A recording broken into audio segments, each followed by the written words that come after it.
for joining us for speaker night here at the TR Site. It's great to see everyone joining us this evening.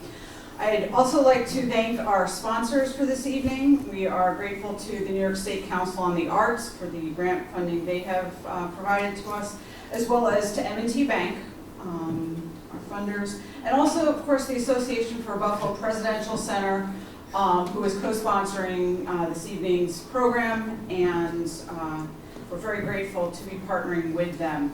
I should also mention that all of our speaker night presentations are recorded and available on our YouTube site. So if you have missed any of them, or if you want to relive this one, it will be online in a few weeks. I'm very grateful. I'm very happy to introduce Courtney Speckmann, who will be tonight's speaker. For over 10 years, she worked at the White House Historical Association in Washington, D.C., where she served as Director of Education. She holds a master's degree in museum education from the George Washington University and a bachelor's degree from Susquehanna University in history, with teacher certification in social studies for grades 7 through 12. She recently returned to Buffalo and has served as the Director of Education and Visitor Services at the Buffalo and Erie County Naval and Military Park since July. She's also a member of the Board of Trustees of the Association for a Buffalo Presidential Center, so she is eminently qualified to talk about this, and we're really excited to welcome her here to the TR site. And I'll turn it over to you. Thank you. Got that perfect. Good evening. Thank you for being here tonight. If at any point you cannot hear me, or if I'm not speaking directly into the microphone, just give me a wave and I'll make sure that everybody can hear me just okay. That's fine. So we're here tonight to talk about Buffalo's presidential connections, of which there are multiple. In fact, Buffalo, New York is said to have the richest presidential history of any city outside of Washington, D.C., with two presidents. I think everybody knows which two presidents lived here. We could do a call and response today, too, and put you on the spot. So Willard Fillmore and Grover Cleveland, they both lived here and made significant contributions to the city. Another president, William McKinley, was tragically killed in Buffalo, which everyone who is here at the TR site should know very well. Teddy Roosevelt was also here to take the oath of office at the Wilcox House, which gratefully is now a national park site. Some of my colleagues at the Buffalo Presidential Center over the last several years have done a lot of extensive research on presidential visits to Buffalo and determined that at least 34 and possibly as many as 36 presidents have made visits or stayed in Buffalo for different lengths of time at some point in their presidencies or before or after their presidencies. That includes visits to Niagara County, Niagara Falls, and south into the Chautauqua Institute. And President Grant is credited as attending one of the earliest events at the Chautauqua Institute to really make a name for it and encourage other people to attend. It really gave them a lot of publicity. There are only 8 presidents that are not known to have ever made a visit, but it's still possible. We're still doing research, and those are Washington, John Adams, Jefferson, Madison, Jackson, Pierce, and Buchanan for sure, and still in question are Hayes and Arthur. So there's chances, but we haven't found all of the resources, and we're still working on that.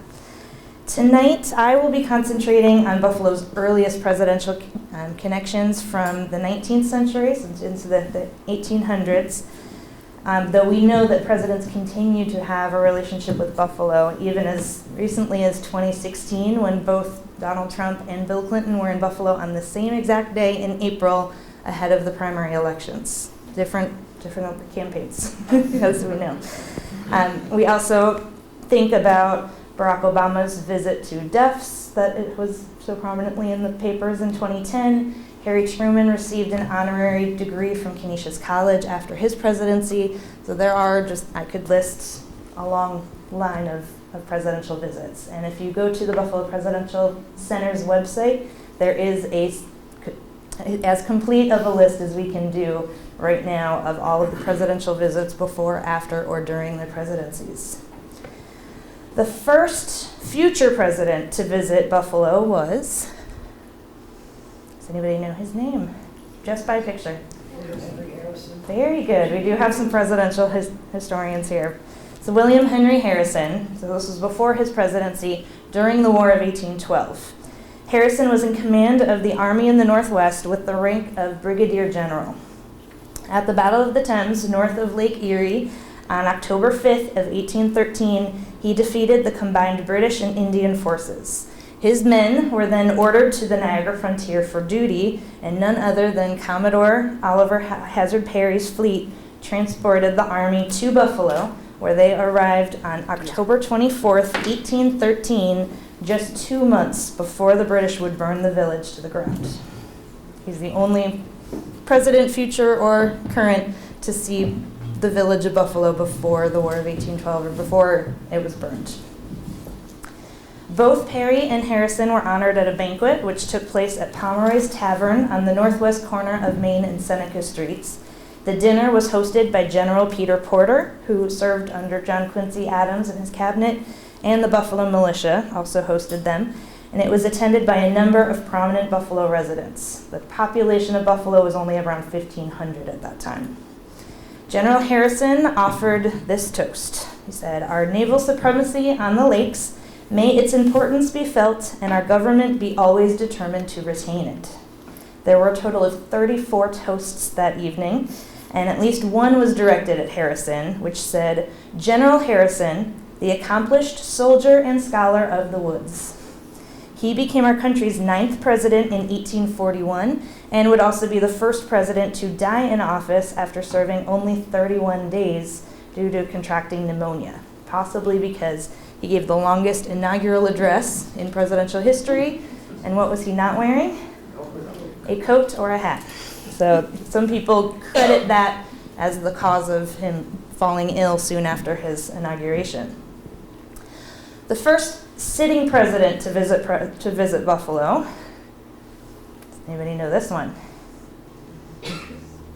5th president, James Monroe. So President Monroe inspected Fort Niagara, and he spent some time in Niagara Falls before arriving in Buffalo on August 9th, 1817, where he was welcomed by a committee of Buffalo citizens. On June 1st, less than 3 months after his inauguration, he started a goodwill tour of the Northwest, and I'd say the country, but our country wasn't that large yet. So the Northwest and mid-northwestern sections of the United States. One of the main reasons of his journey was in the years after the War of 1812, he wanted to inspect all of our military installations around the country and try to determine new places where new installations could be built. So it was also a goodwill tour to provide people an opportunity to meet him and to talk to him. And we know that the time period of Monroe's presidency was known as the era of good feelings, which reflected the period in the post-war years of both the War of 1812 and the Napoleonic Wars. So the era of good feelings reinforced attitudes regarding America's rising status in the world, and the idea embodied by Monroe himself was reflected in the rebuilding of the nation's capital, namely the President's House, which the British had burned in 1814. When he came to Buffalo, the Committee of Buffalo citizens held a dinner for him at Landon's Tavern, which was a log structure at the corner of Exchange and Washington Streets, where he delivered a short speech. But that very afternoon, after spending only a few hours in Buffalo, the president and his company left for Detroit. So it was not a very long visit, but it was the first by a sitting president. I haven't found any records to show what his impressions of Buffalo may have been at the time, but the devastation that he saw here in the aftermath of the War of 1812 and the rebuilding that had taken place in Buffalo may have reminded him of the destruction that he witnessed firsthand in Washington, D.C. He wasn't even able to move into the president's house upon becoming president because it was still being rebuilt. So the White House was burned in 1814, the year after Buffalo was burned, and it took 3 years for the White House to be rebuilt. But at the end of his goodwill journey, which brought him to Buffalo and around the country, he and his family were able to move into the White House later that year in 1817. The first time that Millard Fillmore came to Buffalo was the next year in 1818. It was 4.5 years after the British had burned it during the War of 1812, and we know that he reported that the village presented a straggling appearance. He was not very impressed, and there was still a lot of rebuilding that had to be done, so he didn't see the opportunities that were still to come. Millard Fillmore was born on January 7th, 1800, 220 years ago, in a log cabin near Moravia, New York, approximately 150 miles east of Buffalo. The name Millard, if you're ever wondering, a very unique first name, comes from his mother Phoebe's maiden name. He worked on his father's farm, and at 15 was apprenticed to a cloth dresser.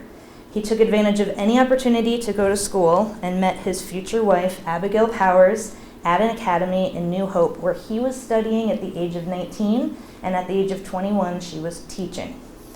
His father, Nathaniel, didn't have the money to help his children learn a profession, but he was very involved in trying to help provide a better life for them.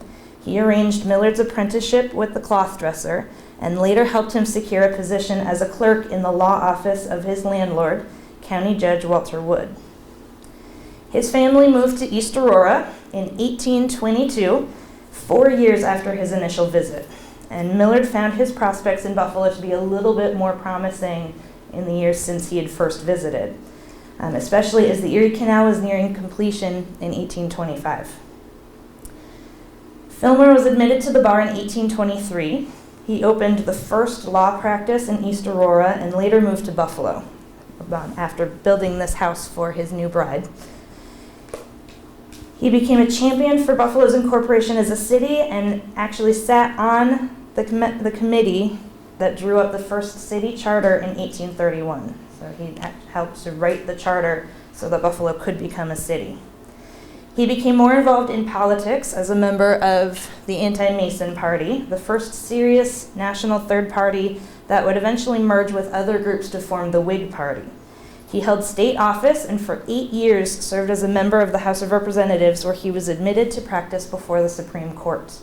He lost a bid for the Speaker of the House, but was appointed chairman of the Ways and Means Committee, which is the most powerful in the House of Representatives.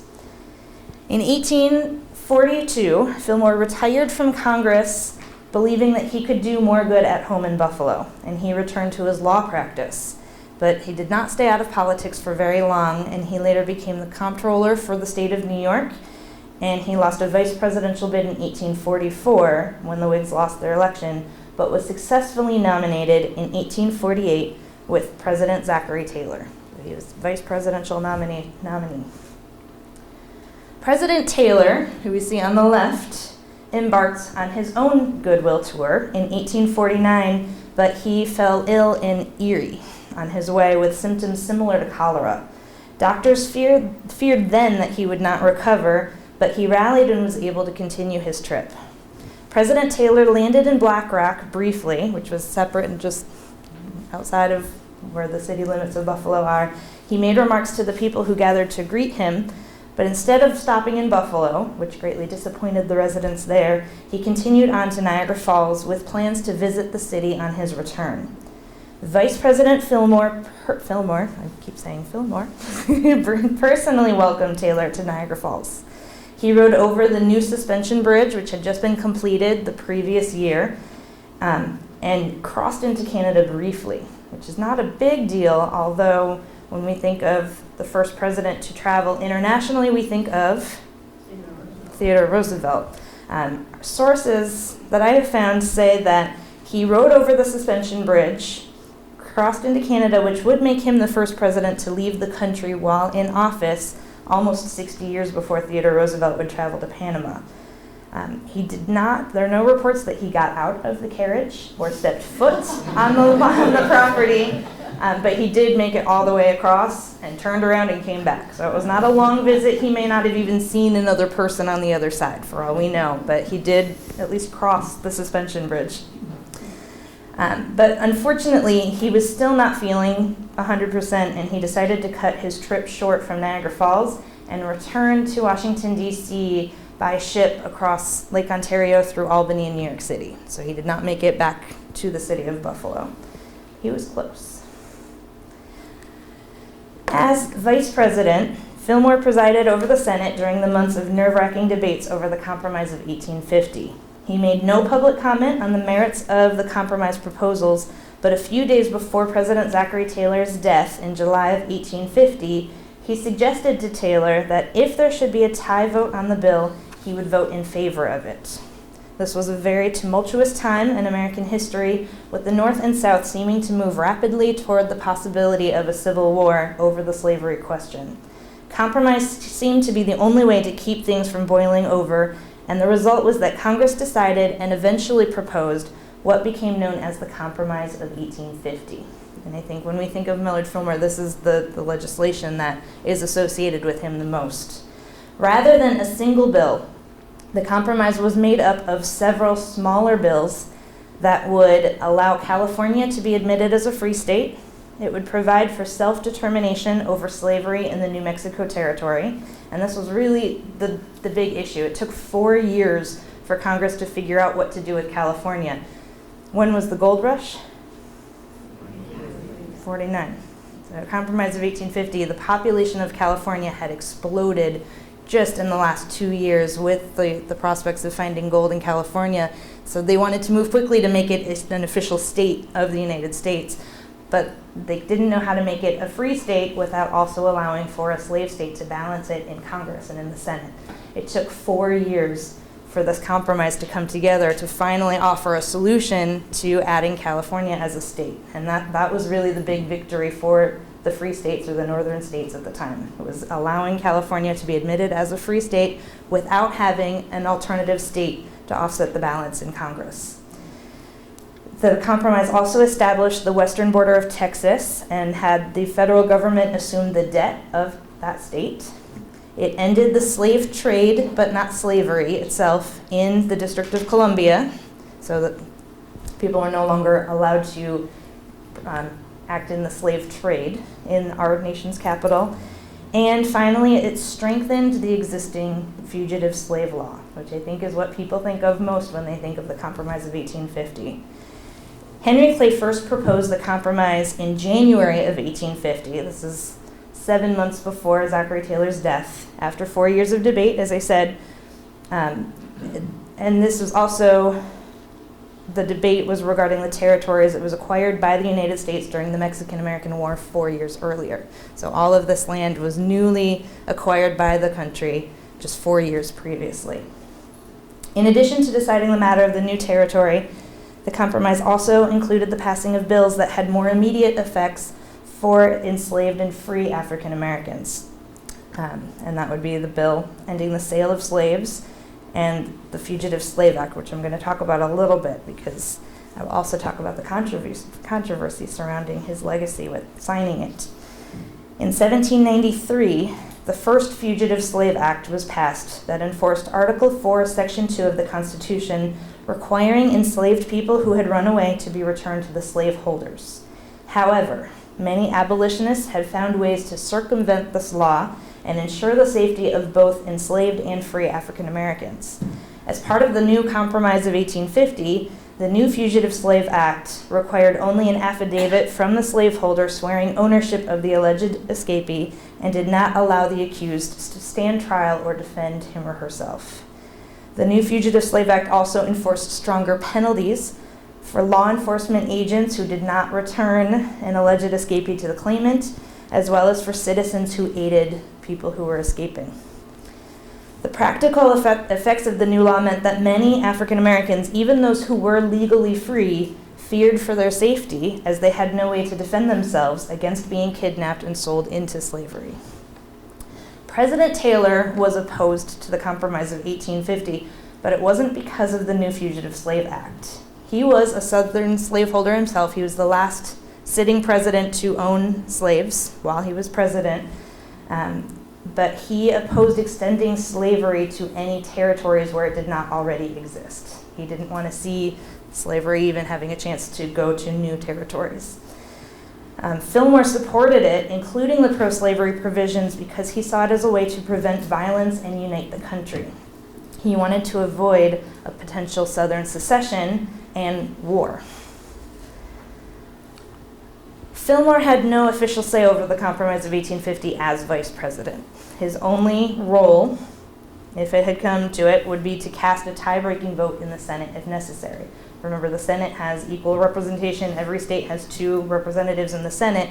So at this time, there were many instances where there were ties in Congress. That's why it was so important to the free states and the slave states to have equal representation in Congress, because they were passing legislation that would affect free states, and slavery itself. So that's why it was such a big deal to have that balance tilted when California was admitted. So Fillmore was prepared to cast a tie-breaking vote, and he notified Taylor that he would vote in favor of it. Once he became the president, however, he made known his support publicly, and he signed it into law, thereby forestalling civil war while essentially dooming his own political career in the process. He even made a comment to his wife that he believed that signing the Compromise of 1850, not each separate legislation, but the whole Compromise of 1850, would prove to be a very unpopular choice for him personally and politically. And that came to be true. Martin Nowak wrote in his book, Buffalo and the Presidents, that his support of the Compromise of 1850 and enforcement of the Fugitive Slave Act are usually cited by historians as a shameful act on his part and not an accomplishment. In doing so, they ignore the gravity of the situation in the U.S. at the time and instead look at the events from the perspective of the modern era. He signed into law the Fugitive Slave Act because he saw it as an important piece of the Compromise of 1850, which he considered to be a critical series of laws to preserve the Union and prevent civil war. Fillmore followed the Whig belief that a president should defer to congressional leadership on the slavery question and enforce Congress's preferred policy unless it plainly violated the Constitution. As president, it was his job to enforce the laws and decide and determine if they were constitutional. He didn't see anything in the Compromise of 1850 that would go against the Constitution, so he did sign it. A lot of his actions did provide future presidents inspiration to act, including Lincoln relied on Fillmore's actions to oppose secession and coordinate federal force to preserve the Union. So a lot of his actions were then used as a precedent for other presidents after him. As part of his duty to enforce the new law, Fillmore went further to respond to the constitutional arguments made against its enforcement in several states. 9 states, you can guess where they were, all in the North, went as far as enacting personal liberty laws in response, which forbade state officials, including judges, to participate in the enforcement of the Fugitive Slave Act or prohibited the use of their jails in slave cases. Resisting states asserted the right to nullify or not comply with federal laws that they deemed to be unconstitutional. In response, President Fillmore wrote the following in a letter. I'm not going to read the whole letter, but he wrote a letter to Daniel Webster saying, "I have sworn to support the Constitution. I know no higher law that conflicts with it, and that Constitution says the President shall take care that the laws be faithfully executed. I mean at every sacrifice and at every hazard to perform my duty. The Union must and shall be preserved, and this can only be done by a faithful and impartial administration of the laws." He later said, "We must abide by the Constitution. If overthrown, we can never hope for a better. God knows that I detest slavery, but it is an existing evil for which we are not responsible, and we must endure it and give it such protection as is guaranteed by the Constitution until we can get rid of it without destroying the last hope of free government in the world." Fillmore personally hated slavery, but he detested abolitionists who went against the Constitution and broke the law to defy it. He also had little tolerance for those in the South who advocated for secession as the answer to their views on slavery. In both instances, he believed that they were not following the Constitution and that there were other ways that we needed to move forward. He reiterated many times, as Lincoln would also later do, that his principal duty as president was to preserve the Union. In Lincoln's famous speech, later he wrote a letter to Horace Greeley saying, "If I could save the country by freeing all of the slaves, I would do it. If I could save the country by freeing none of the slaves, I would do that. His main goal was keeping our country together, and that's what Fillmore definitely echoed throughout his presidency as well. The following year, Daniel Webster, who was Fillmore's Secretary of State, came to Buffalo and delivered a speech here that I'm including because I think that also shows the defense of the Fugitive Slave Act and used the metaphor of a house divided, which Lincoln would later draw on to stress the need to preserve the union of the states, not by coercion, not by military power, not by angry controversies, but, as he said, by the silken cords of mutual, fraternal, patriotic affection. He conceded that the problem was slavery, but he told the crowd that he had never consented to adding 1 foot of slave territory beyond what the original 13 states had at the time of formation of the Union. He declared that if the compromise had not passed, civil war would have ensued and American blood would have been shed, and who can tell what would have been the consequences. In the 10 years that I worked at the White House Historical Association, I don't think it will surprise anybody to know that Millard Fillmore was only mentioned in a few instances, and the Compromise of 1850 is the main topic mentioned about his presidency. He took on the presidency when Zachary Taylor died, and he only served a 3-year term. And it was during a very difficult period in our country's history. So the compromise and the effects of the compromise necessarily occupied much of his time as president. It has also been closely examined as a major event leading to the Civil War, although Henry Clay, who wrote the compromise, died in 1852 believing that his compromise is what saved our country. Some additional accomplishments that Fillmore had as president include the opening of Japan to trade with the West for the first time. He pushed for increased foreign trade. He supported Hawaiian independence. He supported the extension of railroads. He supported a canal across the Central American Isthmus that we heard about a little bit later, or came to fruition a little bit later. He advocated for a plan to develop the Washington Mall, close to what we know today, where the monuments are on the National Mall, and he and his wife established the first White House Library. All 3 years with the compromise, and our country had a constant battle with each other. Millard Fillmore lost his re-election bid, and his presidency ended in March of 1853. And almost immediately after he left office, his wife Abigail caught a cold at President Pierce's inauguration, much like William Henry Harrison before her, and she developed pneumonia and died in Washington less than a month later. So very similar to Harrison. He returned to Buffalo with his daughter, who sadly passed away the following year from cholera at the age of 22, and lived in Buffalo for the rest of his life. He attempted to run for office again as president in 1856 with the American or Know Nothing Party, but was unsuccessful. After that election, he permanently retired from politics and focused on making improvements here in Buffalo. He supported and remained active in many cultural and intellectual institutions that he had either founded or had been very involved with. In 1858, he married Caroline McIntosh, a wealthy widow, and they bought the Hollister Mansion at 52 Niagara Square, where the Statler Building now stands. It's right on the corner of Niagara Square. They lived there for the rest of their lives. And Millard Fillmore died of a stroke on March 8, 1874, and thousands of mourners paid their respects at St. Paul's Cathedral and lined the procession route to his burial site at Forest Lawn. In many ways, his support of the Compromise of 1850 and the Fugitive Slave Act in particular has had a negative impact on his legacy. In 2014, a tongue-in-cheek news segment with Mo Rocca aired that featured an interview with Fillmore biographer Paul Finkelman, who said he chose his presidential subject because Jefferson and Lincoln were taken and Fillmore was still available. Finkelman went on to say that Fillmore was bigoted against Catholics and Jews, and he hated blacks, and was considered the 7th or 8th worst president in history. He added that he hoped his book would place Fillmore where he belongs in the bottom 5. Yes. So you can imagine what his book is glowing praises.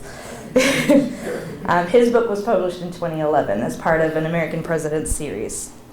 In 2015, an article was published stating that the Buffalo NAACP had requested the city of Buffalo to stop naming things after Millard Fillmore. As recently as 2 weeks ago, in the East Aurora Advertiser, there have been a series of letters to the editors written to suggest that a proposed statue, this is just a rendering, this is not actually in existence, the proposed statue of Fillmore should not be installed in the village. The letter said, "It has recently come to my attention that we are going to erect a statue representing President Millard Fillmore. I cannot believe we are going to give space and money to represent the man who passed the Fugitive Slave Act in 1850. I do not want to drive by the statue of a man who hurt so many people, and I would hope that my fellow East Aurorans would feel the same. East Aurora has a history of helping slaves in that period of the Underground Railroad. Maybe we should focus on that instead."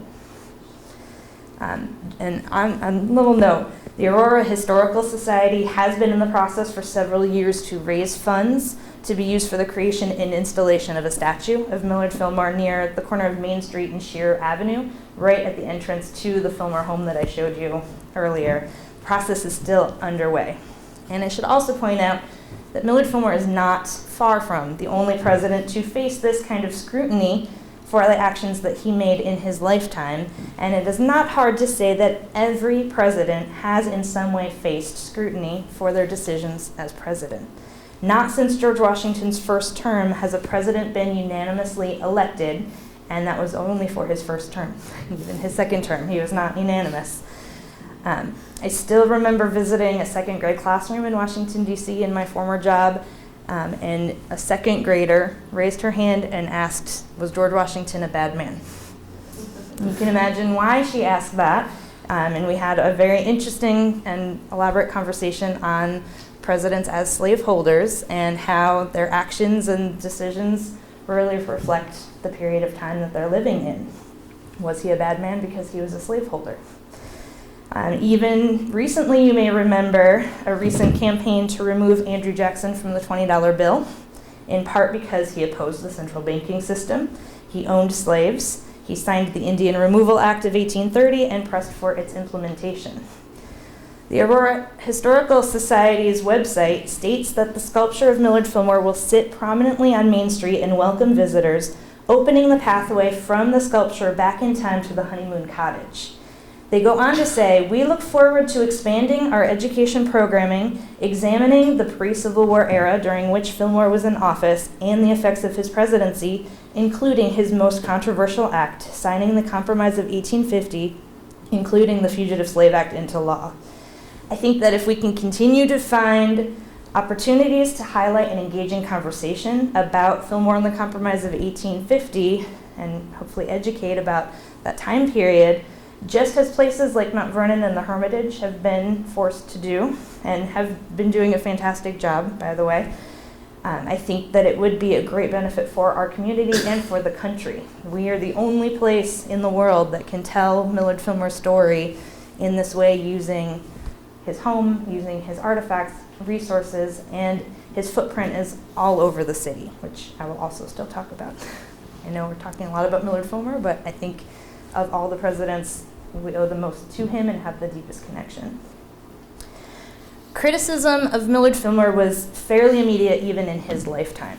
Unfortunately, a lot of his papers and personal correspondence were destroyed at the direction of his only son, Millard Powers Fillmore.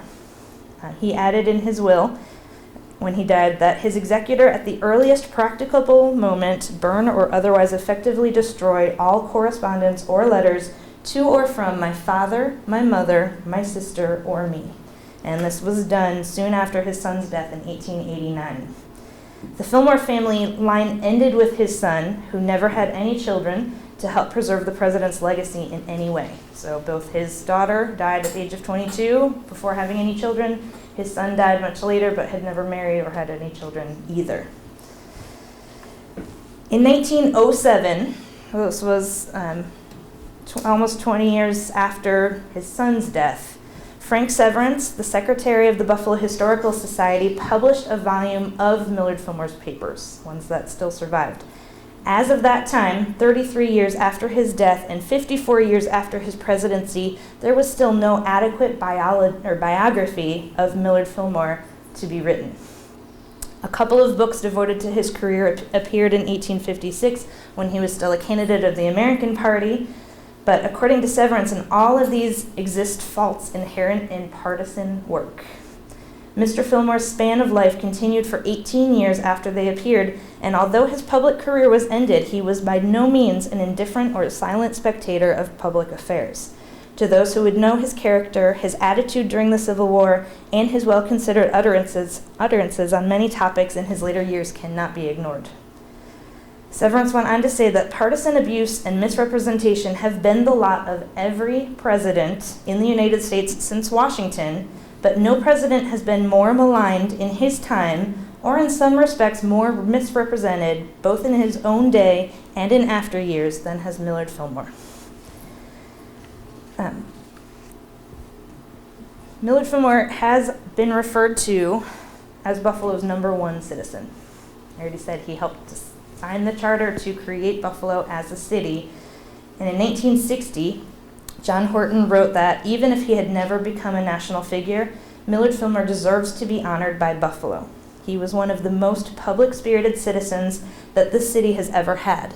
Not only did he play a role in drawing up the city's first charter, President Fillmore played a major role in founding and supporting numerous cultural, civic, and community organizations in Buffalo and throughout Erie County that continue to thrive today. These Fillmore Legacy organizations, which gather every year at his cemetery in Forest Lawn on his birthday, January 7th, include the University at Buffalo, the Buffalo History Museum, the Buffalo and Erie County Public Library, the Albright Knox Art Gallery, only the third art gallery to exist in our country, the Buffalo Club, Buffalo Public Schools, Buffalo Science Museum, the Buffalo General Medical Center. Hodgson Russ, LLP, is a cessation of his law practice. The SPCA, serving Erie County, which was also one of the first SPCAs in our country. And he also used his influence to bring Frederick Law Olmsted here to Buffalo to design the city's park system. As a former president, Fillmore represented the city and welcomed a number of subsequent presidents and important influential citizens to Buffalo, including Abraham Lincoln, Andrew Johnson, and General Grant before he became president. Grant was actually president when he passed away and had a public pronouncement on his death. And he, well, I already said that the ceremony is held every year, but he has been recognized throughout the city with hospitals, schools, streets, and more named in his honor. And while there are a lot of difficult things attached to his legacy that would propel the NAACP to request that we stop naming new things after him, I don't think anybody can argue that nobody in our city is more deserving of recognition and for all of the things that he did to propel the city forward and make it what it was, at least 100 years ago. I'm going a little bit further.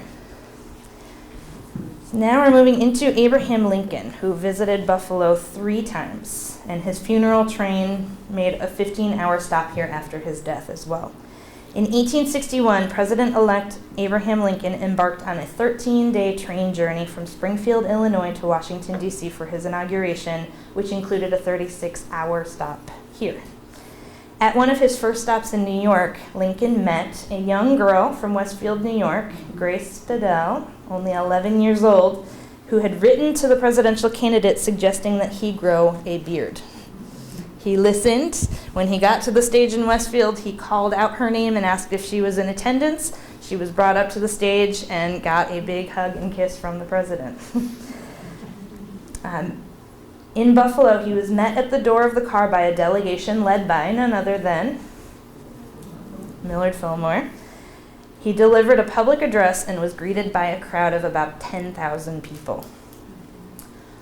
A report in the Philadelphia North American and United States Gazette described the scene in Buffalo and said that Lincoln had hardly left his car, and after heartily shaking hands with Mr. Fillmore, made a few steps toward the door when a crowd made a rush and, overpowering the guard, pressed upon him and party with a perfect furor. A scene of the wildest confusion ensued. To and fro the ruffians swayed, and soon cries of distress were heard on all sides. The pressure was so great that it is really a wonder that many were not crushed and trampled to death. The crowds were too dense to be controlled, and Major Hunter of the president's escort suffered a dislocated shoulder. The following day, Sunday, February 17th, the presidential party observed a day of rest in Buffalo. Lincoln and his family attended a church service and dined with former President Millard Fillmore. He spent the day with the former president. Buffalo staged a funeral ceremony for President Abraham Lincoln on April 19, 1865, the day of his state funeral in Washington, D.C. This was before city officials were notified that Buffalo would be on the official tour route for the the funeral train would make a stop in Buffalo. Abraham Lincoln's funeral train arrived on April 27th, where approximately 100,000 mourners, including former President Millard Fillmore and future President Grover Cleveland, would pass by his coffin. Millard Fillmore was among a group of prominent Buffalonians who boarded the funeral train in Batavia and escorted it the rest of the way to the city on behalf of the mayor to tender the hospitalities of the city to the party that accompanied the remains of the late president. The New York Daily Tribune reported that in almost an opposite scene of his inaugural train, that Buffalo was the first city where all who desired to were able to see the face of the martyr. At Philadelphia, 20,000 were cut off at 2 o'clock in the morning from the privilege, for the sake of which they had stood patiently in the streets all night, and there was the same disappointment to thousands in Baltimore, New York, and Albany. Whether the arrangements were more perfect in Buffalo, or whether there were fewer people in the city is unclear, but certainly there was no lack of mournful interest, or in some cases, perhaps morbid curiosity. The Albany Evening Journal published an account of the funeral procession in Buffalo the following day. It said, "We are now at Buffalo. Not the slightest accident has happened on the way from Washington, owing to the admirable arrangements and the faithful and experienced officers in charge of the train. The train was met at the depot by a large concourse of people, the men with uncovered heads. The funeral party were entertained at breakfast at Bloomer's Dining Saloon by the city authorities. The procession was formed between 7 and 8 o'clock and proceeded towards St. James Hall under the civil and military escort, in company with the party which had followed the remains from Washington. The coffin was prominently in view of the very many persons who lined the streets through which the cortege passed. The hearse was heavily covered with black cloth, which you can see in the far left, surmounted with an arched roof and tastefully trimmed with white satin and silver lace. An extensive display of military and civilians were omitted from the fact that Buffalo had already held a funeral procession on the day that the services took place in Washington. The procession reached the Young Men's Associated Building, also having ties to Millard Fillmore, at 9:35 a.m. The body was taken from the funeral car and carried by soldiers up to St. James Hall and deposited on the dais in the presence of the accompanying officers, the Guards of Honor and the Union Continentals. The remains were placed under a crepe canopy extending from ceiling to floor. The space was lit by a large chandelier. The remains were visited through the day from 9:30 this morning until 8 o'clock this evening by an immense number of persons. The arrangements generally are pronounced to be better than elsewhere on the route. Great credit is therefore due to the committee who perfected them. The procession with the remains left St. James at about 8:45, escorted to the depot by the military, followed by a large crowd. The depot was surrounded by persons anxious to get a last view of the coffin. The train left at about 10 o'clock for Cleveland. So just one day, 100,000 people come to pay respects to President Lincoln, several years after his inaugural train went in the opposite direction. Who is this? I'm still going to test you a little bit. Grover Cleveland. He was born in Caldwell, New Jersey on March 18th in 1837. He arrived in Buffalo in 1855 and lived with his uncle. Does anybody know who his uncle was? Lewis Allen. If you've heard of Allen Street, that is named for his uncle. His original plan, Grover Cleveland's father had passed away, and Grover Cleveland's plan was to move west to find new opportunities to help support his mother and his sisters. So he came to Buffalo first to visit his Uncle Allen, but his original plan was to go to Cleveland, Ohio. It had family connections, namesake city, and his Uncle Allen convinced him to stay in Buffalo. He ended up staying for 27 years. Allen was one of the most influential citizens of Buffalo, perhaps second only to Millard Fillmore. He was one of the area's leading land speculators and cattlemen. He bought a large amount of land on Grand Island and made a lot of money from logging and selling wood. Allen Street was named in his honor in 1888, 50 years after his cattle used it as a cow path. When Cleveland first arrived in Buffalo, he lived with Allen in a sprawling estate once owned by General Peter Porter on Niagara Street. That home near Ferry Street had other presidential history besides being Cleveland's first home. John Quincy Adams, who General Porter worked for, had visited the home, and Millard Fillmore was also a frequent guest. When the mansion was built, the lawn extended all the way to the banks of the Niagara River. By the time it was torn down in 1911 to make way for the plant of the Thomas Motor Car Company, railroad tracks had cut the house off from the water, and the once rural Niagara Street was definitely more industrial. To visit the site of of his first home, you need to stand on the sidewalk in front of Rich's Products on Niagara between Ferry and Breckenridge. The brick building erected as a car factory more than 100 years ago is now part of the sprawling complex. Cleveland was admitted to the bar in 1859. In 1870, he was elected sheriff of Erie County and was later referred to as the hangman of Buffalo for personally hanging 2 criminals rather than delegating the job to somebody else. He personally pulled the lever to execute 2 criminals. He was then elected mayor of Buffalo in 1881, governor of New York in 1882, and President of the United States in 1884. So within a period of 4 years, he goes from being first-time mayor of Buffalo, to being President of the United States. Over nearly 30 years in Buffalo, Cleveland never himself owned a home. He lived in a succession of 6 or 7 boarding houses and hotel rooms, each one a little nicer than the last one. He only maintaining a few rooms played into Cleveland's bachelor lifestyle and allowed him to continue to support his family. In fact, he supported his mother the entire time he lived in Buffalo. She died in 1882, the year that he became mayor, and his last year in Buffalo before moving on to Albany to become the governor. So the whole time he lived here, he was supporting his mother still. Nearly every building in which he lived, worked, or dined has since been torn down, unfortunately, and replaced at least 2 or 3 times. From contemporary accounts and city directories, I'd say the Buffalo History Museum has a really great index of all of the sites that are affiliated with Grover Cleveland. I would recommend that if you were interested in the specific places where he lived and dined and worked. Finding the exact spots can sometimes be a challenge, however, because so much of it has been lost. He goes to the White House and he got married. So this engraving, published in Frank Leslie's illustrated newspaper, shows President Grover Cleveland's wedding to the first and only First Lady to be born in Buffalo, Frances Folsom. Then became Cleveland. Their marriage took place in the Blue Room of the White House during his first term.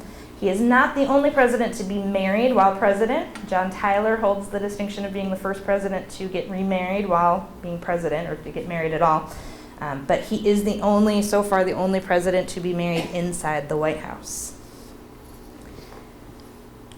Here's an actual photograph of Mrs. Cleveland in her wedding dress. You can see the similarities between the two. So this is the illustration, and here's the photograph.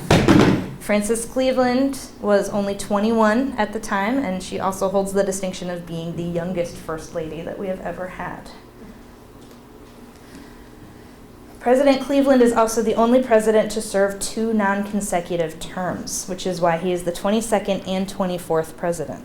When the Clevelands returned to the White House for his second term, they brought along their first daughter, Ruth.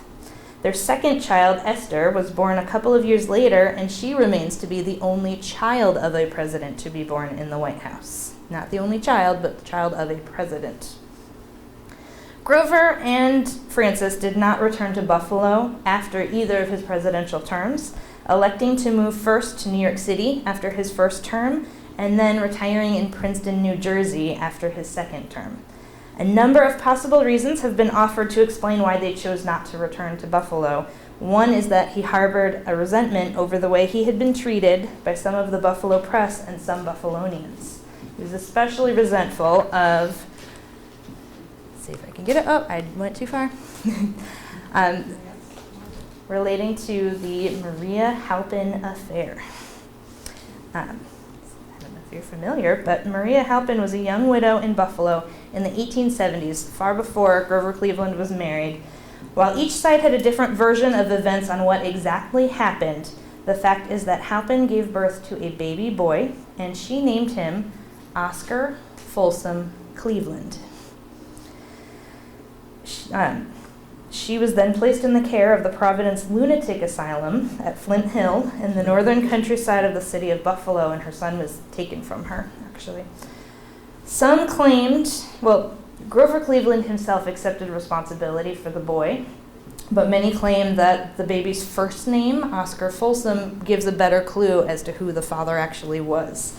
Oscar Folsom not only was the father of his future bride, but one of Cleveland's law partners, and it has been speculated that Grover accepted responsibility for the child because of all of the men who could possibly have fathered the child. He was the only bachelor, and it would have been the least scandalous if he claimed responsibility for him. Whatever the truth was, the chant among those opposing Cleveland's first presidential term was, "Ma, ma, where's my pa?" And that's reflected in the political cartoon here. His supporters would later respond to "Gone to the White House, ha ha ha." But the thought of a philandering president, especially one who sends his mistress to a lunatic asylum, was too much for a lot of people to bear. And despite the scandal, he still won the White House. But the fact that so many Buffalonians were ready to offer assistance in telling this story was said to have left President Cleveland with a slightly sour taste for many in Buffalo. The story obviously originated here in Buffalo. His wife, Frances, who was reported to over time have a more strained relationship with her mother, never returned to Buffalo after her wedding. She went to New York City with her husband. She lived the rest of her life in Princeton. She did outlive him by quite a bit. Their age difference was a significant gap. Not as wide a gap as President Tyler's with Julia. Their gap in age difference was much greater. But she did live a long time. She did remarry and stayed in New Jersey. President Cleveland only visited Buffalo 3 times after first being elected to the presidency, once during his first term so he could vote, once in between terms to visit friends and support the German Young Men's Association and the Buffalo Cleveland Democracy Club, possibly as a way to gauge interest in him running for a second time. He wanted to kind of gauge what that would be and if he would have an opportunity and a chance to run again. The third and final time that he returned to Buffalo was in 1903. Cleveland spent not quite a full day in Buffalo for the funeral of his former law partner and his second-term Postmaster General, Wilson Bissell. They were very close.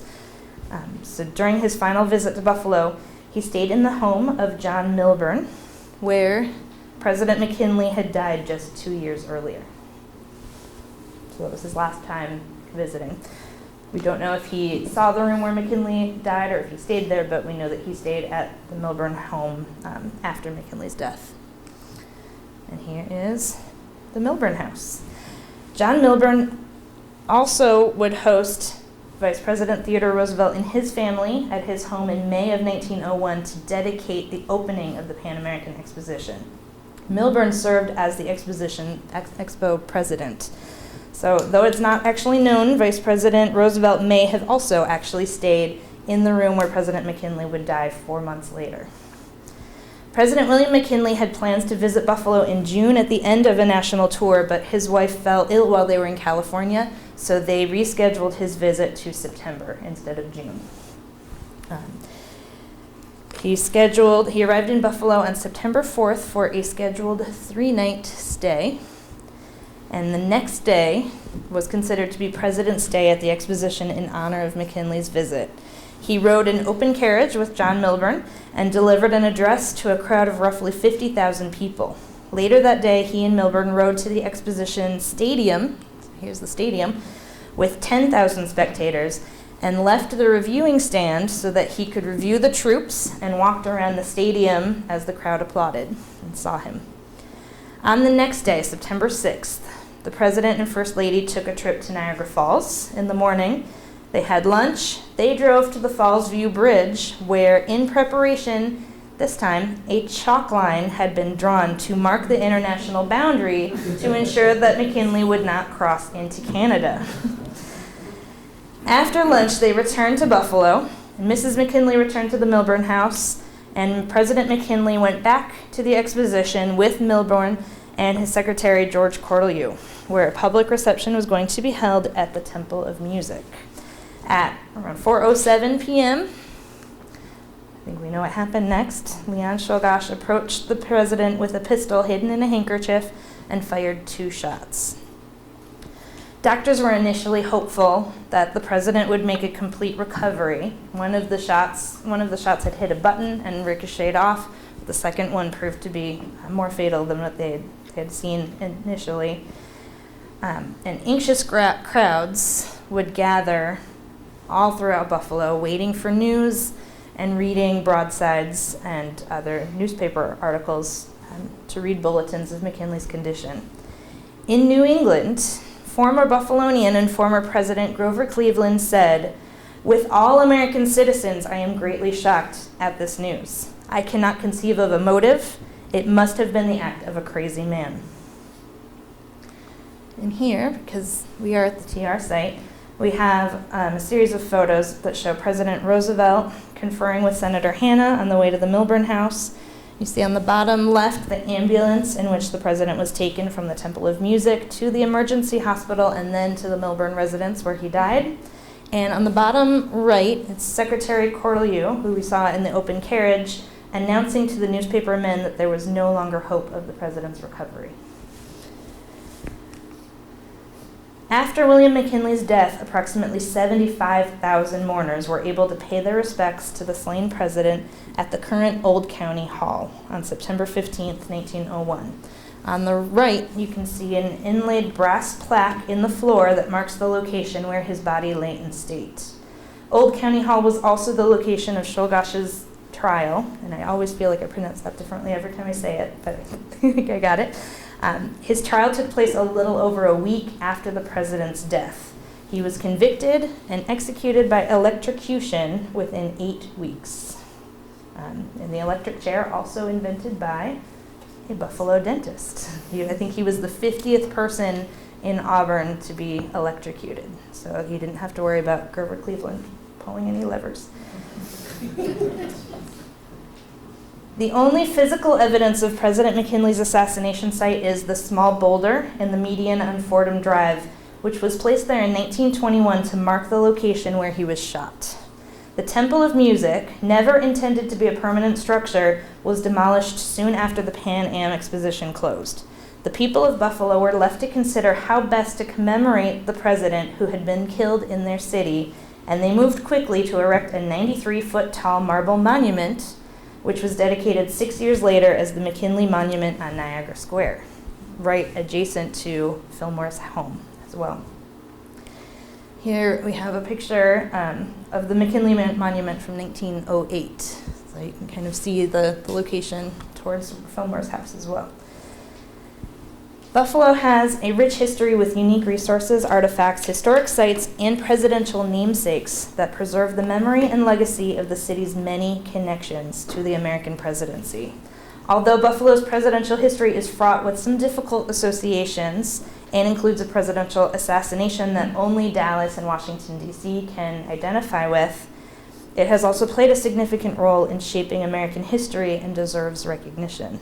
So many presidents have had a connection with Buffalo, whether they were passing through or staying over the course of multiple visits, and I think there should also be a lot of pride in the fact that 2 presidents have roots here in Buffalo.